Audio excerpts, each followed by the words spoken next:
happening tonight. The Buffalo Zoo now says it agrees with the decision to kill the gorilla involved in that incident at the zoo in Cincinnati over the weekend.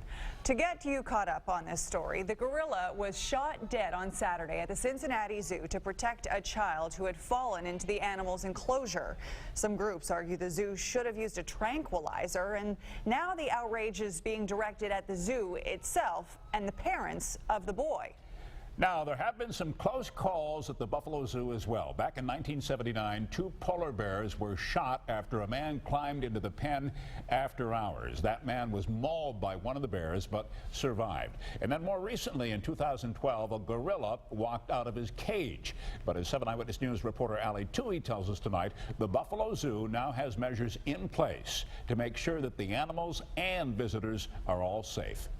Kelly Buck often brings her 4-year-old son Gavin to the Buffalo Zoo, and she says safety is always on the agenda. I keep him close. We talk about, not putting our hands through railings and how animals are always wild, even when they're in a cage. Still, during busy summer days, Buffalo Zoo President and CEO Donna Fernandez estimates a handful of children are reported missing daily. If you just glance away and the child gets out of your view, when you've got masses of thousands of people here, you don't automatically get to find your child visually within a split second. Which is a scary thought for a parent surrounded by wild animals. Here at the Buffalo Zoo, the gorilla exhibit is indoors, and that's a distinct difference from the exhibit in Cincinnati. There, it has an outdoor moat-style exhibit, which allowed the child to squeeze through a railing. The moat is usually a sufficient barrier to keep the animal contained, but that's predicated on the fact that you're not going to have someone trying to jump into the moat, and then the moat doesn't work so well. It's very much designed to keep animals in, not people out. The Buffalo Zoo does use moat-style exhibits for its lions and tigers, and those use horizontal walls instead of vertical ones, making it impossible for a child to slip through. I'm a little more comfortable because we have that solid vertical as opposed to the horizontal, which allows children to squeeze through.